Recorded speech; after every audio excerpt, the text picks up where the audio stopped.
இன்னொருத்தர் என்ன சொல்றாரு, ஏதோ ஒரு நடைப்பிணமாக வாழ்கிறேன், எந்தவித குறிக்கோளும் இல்லை, ஒரு குழந்தையை போல் ஆகிவிடுவேன், சில சமயங்களில் கொலைகாரனை விட மோசமாக என் மனம் ஆகிவிடுகிறது, மனம் ஒரு நிலை இல்லை. கிட்டத்தட்ட நான் பயந்த சுவாபம், ஆனால் வயலன்ஸுக்கு தள்ளப்படுகிறேன். இதேதான் பைபோலார் அப்படின்னு கூட சொல்லலாம் இத. ஓகே, மனசு ஸ்டெடியா இருக்கணும், நிதானமா இருக்கணும், கன்சிஸ்டண்டா இருக்கணும். அப்படின்னா தான் எங்கேயும் போய் வேலையை பார்க்க முடியும், ஒரு திருமணம் செய்ய முடியும், ஒய்ஃபை நல்லா பாதுகாப்பாக வைக்க முடியும். பிள்ளைகள் வந்துச்சுன்னா இந்த மனநிலையில் இருக்க முடியாது, தனக்கும் ஆபத்தாகி விடுவார், நம்ம சமுதாயத்துக்கும் ஆபத்தாகி விடுவார். இப்படி நிறைய நம்ம பார்க்குறோம். மூட் ஸ்விங்ஸ் நிறைய இருக்கு, பைபோலார் டயக்னோசிஸ் நிறைய இருக்கு. சரி, இதுக்கு தீர்வு தான் என்ன? டாக்டர்ஸ் கமெண்ட்ஸ் போடுறதெல்லாம், ஐயோ இது ஆபத்து ஆபத்து, மாத்திரை கொடுக்கணும். நான் என்ன மாதிரி ஓப்பனா மெக்னீசியம் கிளைசினேட் வாங்கி சாப்பிடுங்க, 550 mg, டாக்டர் பிரிஸ்கிரிப்ஷன் வேண்டாம். இல்ல மெக்னீசியம் பாத் எடுங்க, எப்சம் சால்ட் கடையில கிடைக்கும், மெடிக்கல் ஷாப்ல போனா டாக்டர் எங்க எழுதி கொடுத்தாரான்லாம் கேட்க மாட்டாங்க, கேட்க கூடாது. மெக்னீசியம் எப்சம் சால்ட்டை கொடுக்கணும், அதை பக்கெட்ல போட்டு காலை ஊற வைங்க, விட்டமின் டி கேட்டு வாங்குங்கள் அப்படி நான் சொல்றேன். ஆனால் சில மருத்துவர்கள் டாக்டர் எழுதி கொடுக்க மாத்திரை நீ சாப்பிட்டா தான் பொழைச்ச, நீ டாக்டர் நாங்க மூட் ஸ்டெபிலைசர்ஸ் எழுதி கொடுப்போம், இந்த மேடம் என்னதோ சொல்லுது மெக்னீசியம் கிளைசினேட் சாப்பிடுங்கன்ட்டு, நோ, மெக்னீசியம் சல்ஃபேட் உப்ப போட்டு தண்ணிக்குள்ள கால வை, ஸ்கின் வழியா போகுங்க, நோ. டாக்டர் ஆண்டனி வந்து ஃபீஸ கொடுத்து, இல்ல ஏதோ ஒரு கவர்மெண்ட் ஹாஸ்பிட்டல் போய் அவங்க கொடுக்க மாத்திரை எழுதுனாதான் நீ வாழ முடியும், இப்படி உண்மையாக நம்புகிற, ஏமாத்தல்ல, உண்மையா நம்புகிற டாக்டர்ஸ் இருக்காங்க. எதை செய்யலாம், சாய்ஸ் இஸ் யுவர்ஸ்.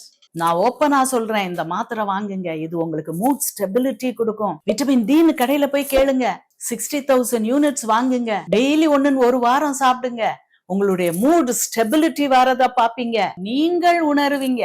இப்போ இவர் சொல்றாரு, வாழ்க்கை நடைப்பிணமாக வாழ்கிறேன், தேவையில்லை. ஏதோ குடும்ப சாபம், ஏதோ பேய் பண்ணுது, இல்ல கடவுள் சாபம் கொடுத்துட்டாருன்னு நினைக்கீங்களா? நோ, உங்க சாய்ஸ்ல இருக்கு. You are an adult.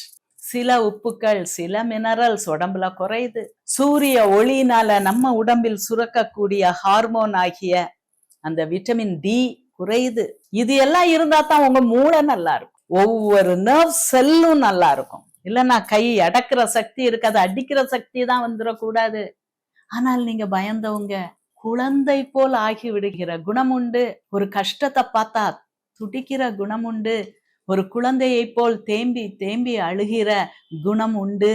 ஆனாலும் கொலைகாரனை விட அதிகமாக எனக்கு கோபம் வருது. சிலவங்க சொல்லுவாங்க, இயற்கையா எதுல கிடைக்குது, எந்த கீரையில கிடைக்குது, எந்த இலை தழையில் கிடைக்குது, எல்லா டார்க் கிரீன் லீவ்ஸ்லயும், முருங்கை கீரை எல்லாத்துலயும் மெக்னீசியம் உண்டு. ஆனாலும் உலகம் முழுக்க இந்த டார்க் கிரீன் லீவ்ஸ்ல கூட இப்ப மெக்னீசியம் இல்லை. ஏன்?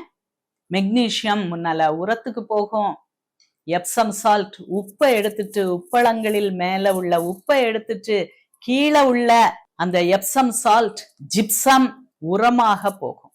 இப்ப அப்படி இல்ல, இண்டஸ்ட்ரியல் யூஸ்க்கு போகுது. அதனால கீரை காய்கறிகள் அததான் நீங்க கேட்கீங்க, நேச்சுரலா எதுவும் கிடைக்குமா? எல்லாத்துலயும் நிறைய உணவுப் பொருட்கள்ல இருக்கு. ஆனாலும் அதை நீங்க தேடி பார்த்துக்கலாம், ஈஸியா நீங்க கூகுள் பண்ணலாம். இப்ப என் வீடியோஸ பாக்குறீங்க, என்கிட்ட கமெண்ட் போடுறீங்க, நிச்சயமா நீங்க கூகுள்ல ஈஸியா சர்ச் பண்ணலாம். ஸோ அப்போ அதை நீங்க நிறைய சாப்பிட்டுக்கணும். நான் என்ன கொடுக்கேன், லோடிங் டோஸ் கொடுக்கேன், தெராபட்டிக் டோஸ் சொல்றேன், ட்ரீட்மெண்ட் டோஸ் வேற, டெய்லி மெயின்டெனன்ஸ் டோஸ் வேற. இதுலயும் நிறைய பேர் தடுமாறுறீங்க.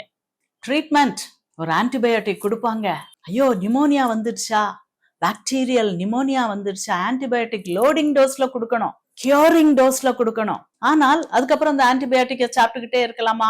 சாப்பிடாது. உங்களுக்கு டபுள் நிமோனியா இல்லாதவங்க நீங்க ஆன்டிபயோட்டிக்ஸ் சாப்பிடலாமா? அதே மாதிரிதான் லோடிங் டோஸ் ஒன்று, ஹீலிங் டோஸ் ஒன்று, அதுக்கப்புறம் மெயின்டெனன்ஸ் டோஸ் ஒன்று. நார்மல் பீப்புளுக்கு ஒரு டோஸ், இப்படிப்பட்ட இம்பல்ஸ் கண்ட்ரோல் டிசார்டர்ல தவிக்கிறவங்களுக்கு கொடுக்க வேண்டிய டோஸ் வேற. ஓகே, ஸோ இதை புரிந்துக்கணும் என்னுடைய சப்ஸ்கிரைபர்ஸ்.